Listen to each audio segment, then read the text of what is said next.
Coming down? Okay, now who built the house, Dad? My Uncle Pat. My Uncle Pat O'Connor and my grandfather.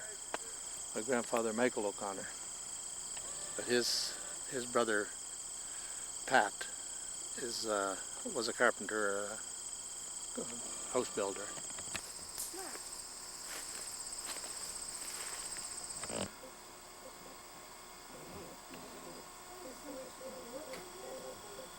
So this wallpaper is all original, Dad? Oh, no, my mother did that. Smallest bedroom I've ever seen. Dad, can I take a bit of this? Just a wee bit? Let's do it. It's beautiful wallpaper. Grandma Laura put up. You want Something like a little piece of it? We'll wait for a minute. We'll get one.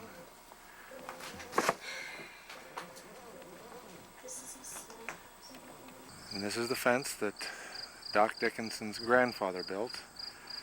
And Doc remembers his grandfather building it when Doc was 4 years old.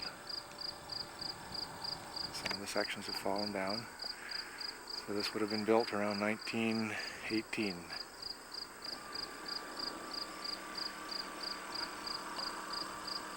My mother and father, Mary Beth, that would be your great-grandmother who's here, and your great-grandfather who's there. And this is the cemetery close to the St. Louis Church at Mount St. Louis. And there's your great-grandparents are here.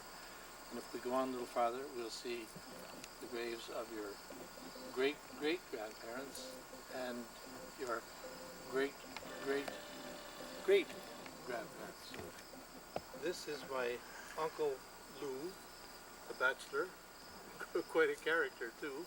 But he was my mother's second oldest brother.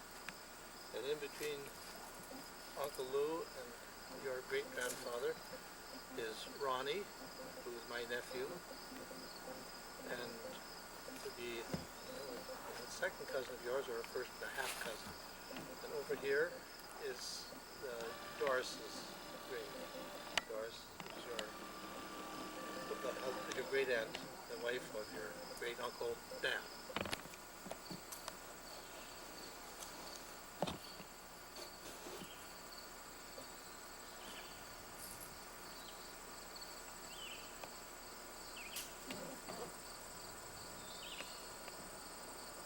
This is the grave of Charlie and Nellie Strimus. Nellie was Nellie O'Connor, and she was your great-grandmother's sister. And their other sister is over here, is my Aunt Alice, your great-aunt Alice.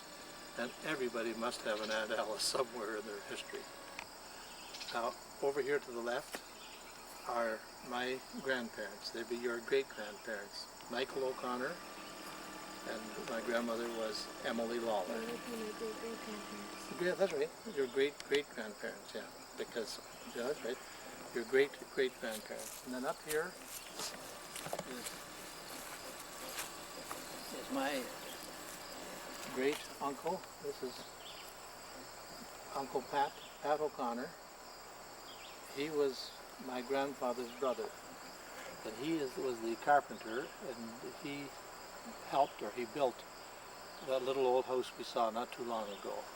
He built that house for his brother Michael, my grandparents. This is another brother of my grandfather.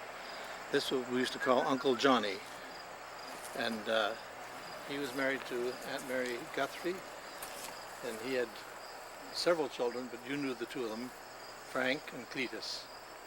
As you can see, Frank and Cletus lived to be 95 and 94, two old bachelors.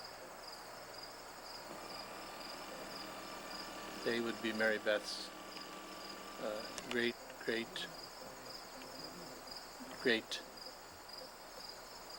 cousins.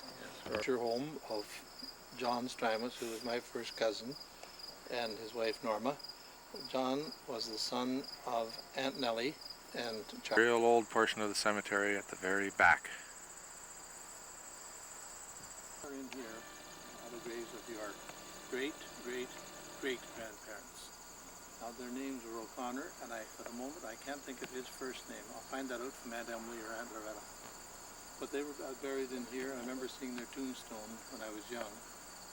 But either they've been vandalized or maybe just old age, they've just toppled over and disintegrated, maybe thrown away. But they're somewhere in this area. Your great-great-great-grandparents O'Connor. Okay?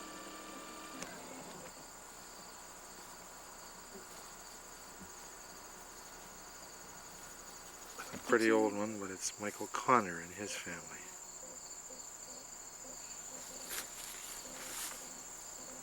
Yep. 7 people. Amazing. There's another one back there, little.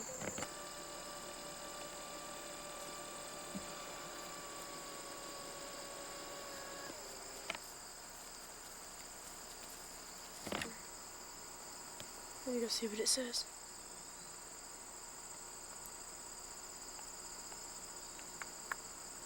Here, this is the tombstone of Maggie Murphy and her husband, Michael Fitzgerald. Maggie was my mother's first cousin. And over here is their son, Darcy. So Darcy would be my second cousin. And I knew him quite well when we were around 16, 17 years, but I didn't see him after that. He died last year.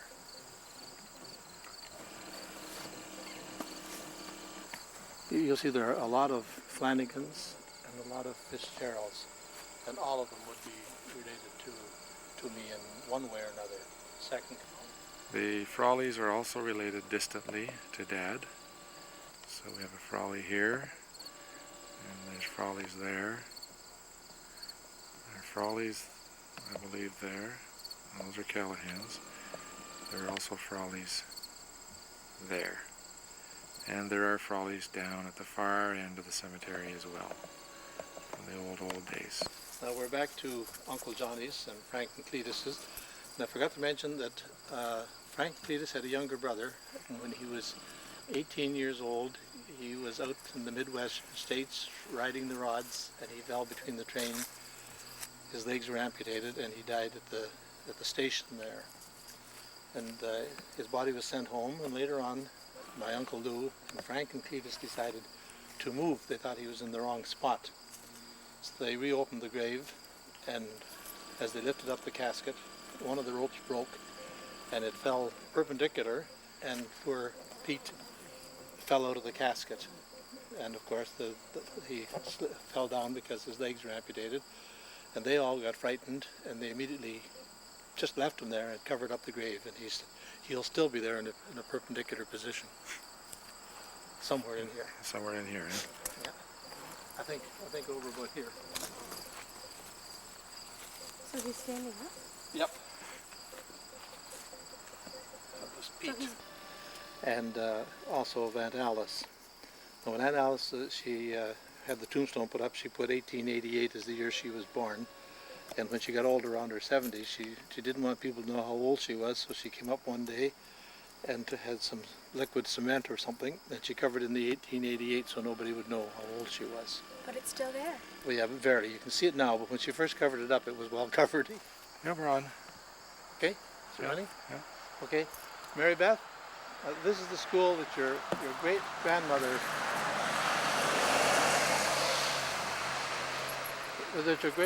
attended in the early 1890s. And you'll notice the 2 doors. One was for the boys to go in, and the other was for the girls to go in. It's like a pioneer village. And he climbed up on the sides. And they...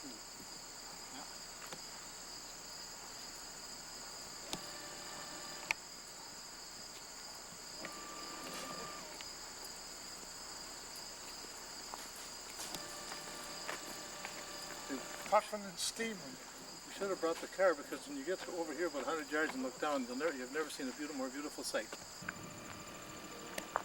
This is the church where Grandma made her first communion and her confirmation.